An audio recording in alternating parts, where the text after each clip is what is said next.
ओम श्री दुर्गा देवी ओम श्री दुर्गा देवी ओम श्री दुर्गा देवी ओम श्री दुर्गा देवी ओम श्री दुर्गा देवी ओम श्री दुर्गा देवी एक कुंदे सार्धफलाय शुभ सुताया बिना वर्धनित कराया श्वेत पद्माष्टाया ब्रह्मा श्री शंकरी शामां पातु सरस्वती भगवती निषेधन का ओम श्री परमात्मा ओम श्री परमात्मा ओम श्री परमात्मा नमः एक कुंदे सार्धफलाय शुभ सुताया बिना वर्धनित कराया श्वेत पद्माष्टाया ब्रह्मा श्री शंकरी शामां पातु सरस्वती भगवती निषेधन करो श्री परमात्मा ओम नमः शिवाय ओम नमः शिवाय ओम नमः शिवाय ओम नमः शिवाय ओम नमः शिवाय। जय हिंद जय भारत। आप सबका स्वागत है। मैं राम आपसे निवेदन करता हूँ चैनल को सब्सक्राइब करें, लाइक करें, शेयर करें। सत्य के साथ, सनातन के साथ, धर्म के साथ, विचार के साथ, बुद्धि के साथ, विश्वास के साथ, धर्म के विश्वास के साथ, संस्कृति के सभ्यता के साथ, संस्कार के साथ, पर्यावरण के साथ, मानवता के साथ हम लोग खरीदे खरी और खरीद रहेंगे। हम रहें या ना रहें, राष्ट्र रहनी चाहिए। हम रहें या ना रहें, सत्य रहनी चाहिए। हम रहें या ना रहें, सनातन रहनी चाहिए। हम रहें या ना, धर्म रहनी चाहिए। धर्म एक था, एक है और एक ही रहेगा। संसार में एक ही धर्म हुआ है और रहेगा और है। जो ही संसार में सत्य है वही सनातन है, जो सनातन है वही धर्म।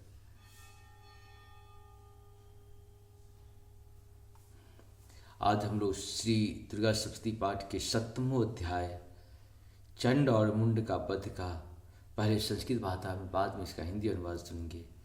7वां अध्याय चंड और मुंड वध ध्यानम। ओम ध्यायेयं रत्नपीठेश शुक कलपठितं श्रेणोप्यदेशाम लांगी न्यस्ते कांगधी सरोजे शशि सकल सकल धरावल की वादयन्तीं हारावधामाला नियमित बिल सच्चोलिका सचोलिकां रक्तवस्त्रामातंगी खंडग पात्रं मधुमदां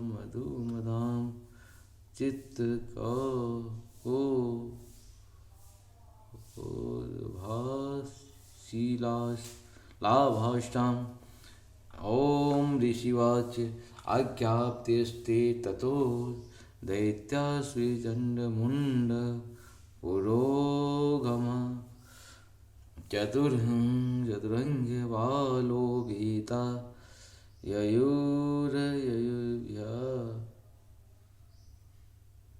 युधा दोदृशुस्ते ततो देवी मीश द्वाभासा व्यवस्थितां हिंसास्योपरि शैलेन्द्रगृहे महति काञ्चने ते दुष्ट्वा त्वां समादातु मूर्धमचक्रुरुद्यता आकृष्टचापासी धरास्तथार्थे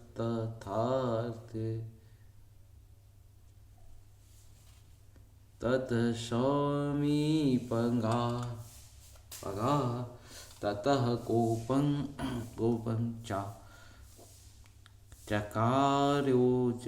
चकारोचेरम्बिके तानरीन् प्रतिकोपेन चास्याः बदनं मसीवर्णं बोधतता मृकोटिकुटिलातत्या ललाटफल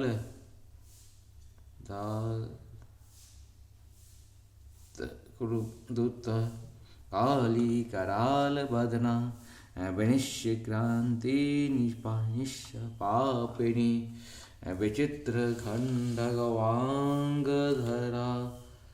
धरा नरमाला विभूषितं द्वीपीचरम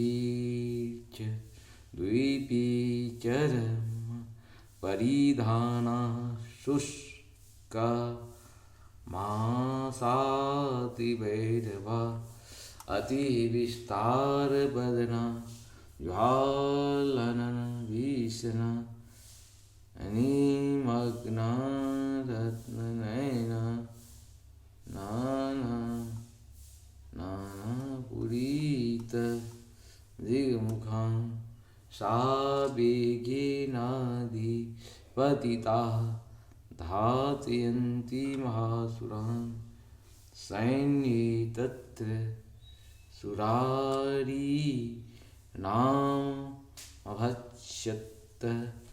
तद्बलं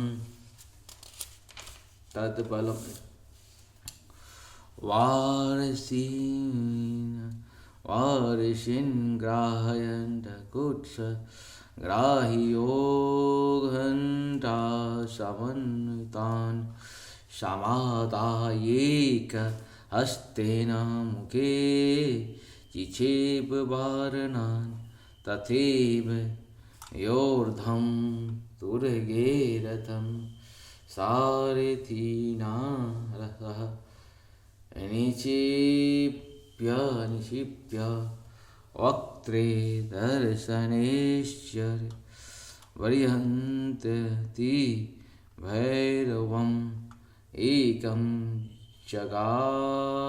जग्राह केशेषु गृभायामथ चापरं पादेनाक्रम्य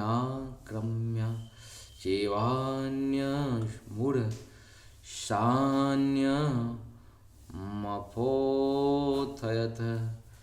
तैः मृगांसि च शस्त्राणि हस्तस्थानि तथा सुरे मुखेन जाग्राह रुषा दर्शनेर्मितेऽपि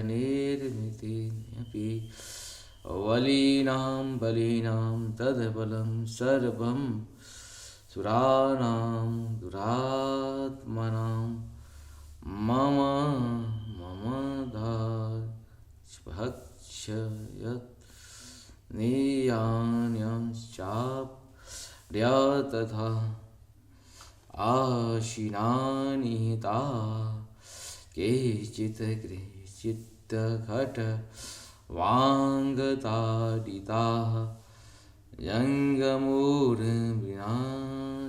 सुरे दन्ता ग्राविहतास्तथा शनेन तत्फलं सर्वं सुराणां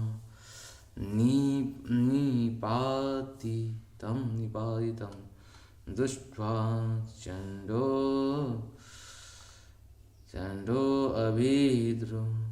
अभिद्रुद्रावतां काली मतिभीषणां सरोवरसेर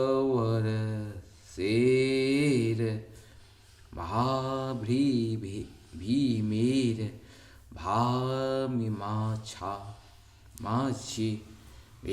वीरमाचितां महासुरा छादयामांस चक्रेश्च मुण्डः क्षिप्यते सहस्रशः तानि चक्राण्यनेकानि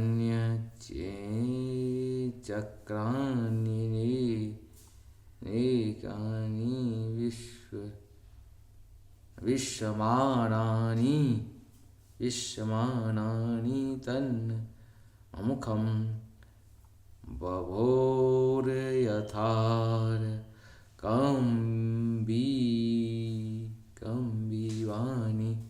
अम्बिवानि सुप्रहृति मुनि धनोदरं ततो जहासाति रुषा भीमं भैरव नादिनी काली कराल वक्त्राणि तु दश नोज्ज्वला उत्थ्यथाय च महर्षिय देवी चण्ड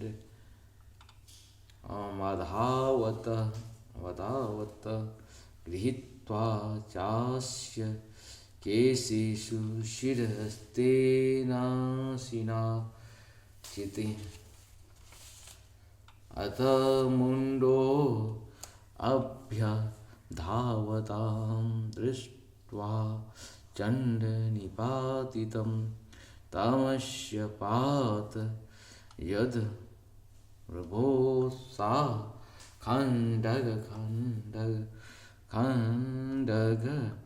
गाभिसेरुषा हतशेष से ततः सैन्यं दृष्ट्वा चण्डं निपातितं मुण्डं च स्वमहाप्रिय दिशो भेजे भयातुरं शिरस्य चण्डस्य काली च कृत्वा मुण्डमेव च प्राह प्रचण्डा सामिश्रम वेद्य चण्डिकां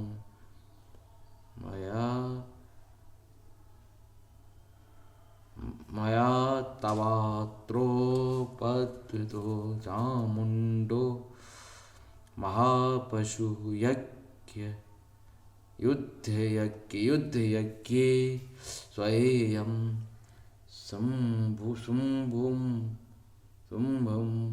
शुम्भं च हर्निष्यासि शिवात् तावानीतो ततो दृष्ट्वा चण्डमुण्डो महासुरो वाच काली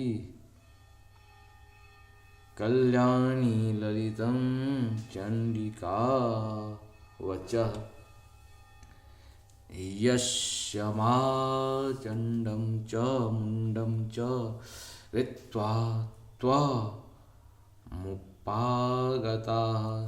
चामुण्डेति ततो लोके ख्याता देवी भविष्यति। ओम इति श्रीमार्कण्डे पुराणे शर्वाणिके मन्वन्तरे देवी महात्म्ये चण्डमुण्डवधो नाम सप्तमो अध्याय उवाच दुश्लोका 25 एवं 27 एवं 439 400। इस प्रकार से हम लोग का ये संस्कृत में पूर्ण हुआ। हम लोग हिंदी में इसको पढ़ लेते हैं। मैं मातंगी देवी का ध्यान करता हूँ। वे रत्नमय सिंहासन पर बैठकर पढ़ते हुए तोते का मधुर शब्द सुन रही हैं। उनके शरीर का वर्णन श्याम है। वे अपनी एक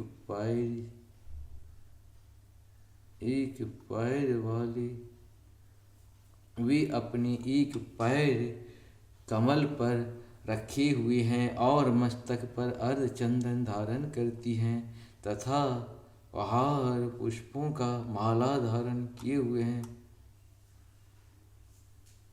किए बिना बजाती हैं।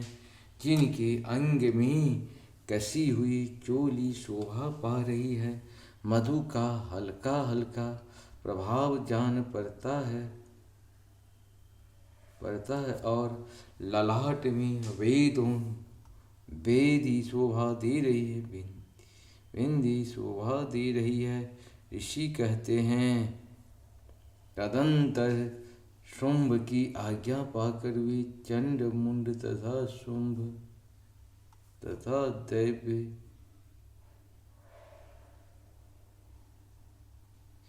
मधुरंगी सेना 7 अस्त्र शस्त्रों से सुसज्जित हो चल दिए।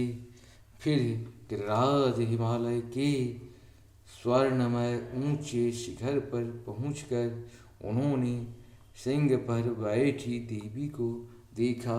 वे मंद मंद मुस्कुरा रही थी। उन्हें देखकर दैत्य लोग तत्परता से पकड़ने का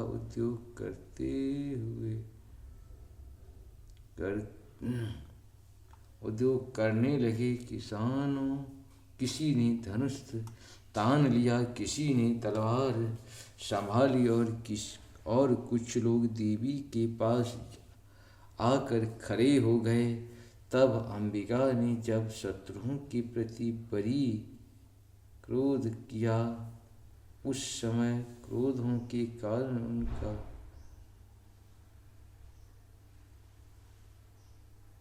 उनका मुख काला पड़ गया, ललाट में भौहें टेढ़ी हो गई और बाहें तुरंत विकराल मुखी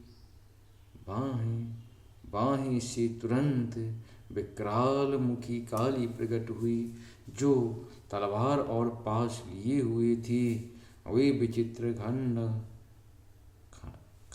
खाटवांग धारण किए और चीते के चर्म की सारी पहनी नरमुंडों की माला से विभूषित थी। उनके शरीर का मांस सूख गया था, केवल हड्डियों का ढांचा था, जिससे वे अत्यंत भयंकर जान पड़ती थी।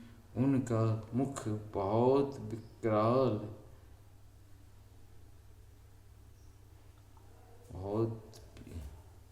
बहुत विशाल था। जीभ लपलपाने के कारण वे और भी डरावनी प्रतीत होती थी। उनकी आँखें भीतर को धसी हुई और कुछ लाल थी। वे अपनी भयंकर गर्जना से संपूर्ण दिशाओं को गूंजा रही थी। बड़े बड़े दैत्यों का वध करती हुई वे कालिका देवी बड़े वेग से दैत्यों की उस सेना पर टूट पड़ी और उन सब को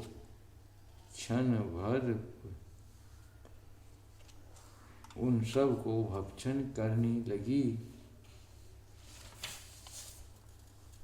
वे पार्श्व रक्षकों की अंकुशधारी महावतों योद्धाओं की घंटा सहित कितने भी हाथियों को एक ही हाथ से पकड़कर मुंह में डाल लेती थी।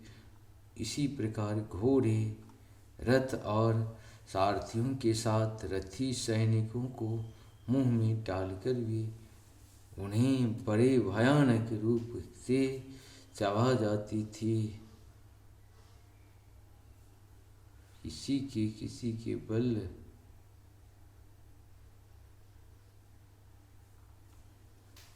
किसी को गला देती थी, किसी के पैर से कुचल डालती और किसी को छाती में धक्के से गिराकर मार डालती। वे असुरों के घोड़ छोड़े हुए बड़े बड़े अस्त्र शस्त्र मुंह से पकड़ लेती और रोष में भरकर उनको दांतों से पीस डालती। काली ने बलवान एवं दुरात्मा दैत्यों की वह सारी सेना रौंद डाली, खा डाली और कितने को मार भगाया। कोई तलवार की घाट उतार गए, कोई खटवांग से पीटे गए और कितने ही असुर दांतों के अग्रभाग से कुचले जाकर मृत्यु को प्राप्त हुए। इस प्रकार देवी के असुरों की उस सारी सेना को क्षण भर में मार गिराया। यह देख चंड उन अत्यंत भयानक काली देवी की ओर दौड़ी तथा महादैत्य मुंड भी अत्यंत भयंकर बाणों की वर्षा से तथा हजारों बार चलाए हुए चक्रों से उन भयानक नेत्रों वाली देवी को आच्छादित कर दिया। वे अनेकों चक्र देवी के मुख में समाते हुए ऐसे जान पड़े मानो सूर्य के बहुतेरे मंडल बादलों के हृदय में प्रवेश कर रहे हैं। अब तब भयंकर गर्जना करने वाली कालिनी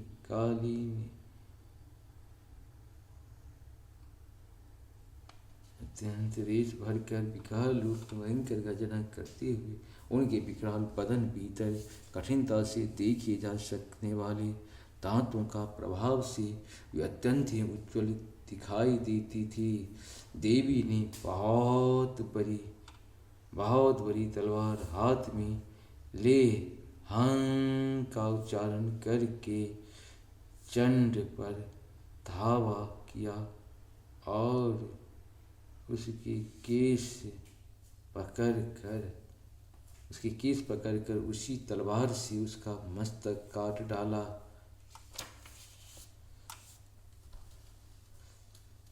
चंड को मारा गया देख मुंड भी देवी की ओर दौड़ा। तब देवी ने रोष में भरकर उसे भी तलवार से घायल करके धरती पर सुला दिया। महाकर्मी चंड और मुंड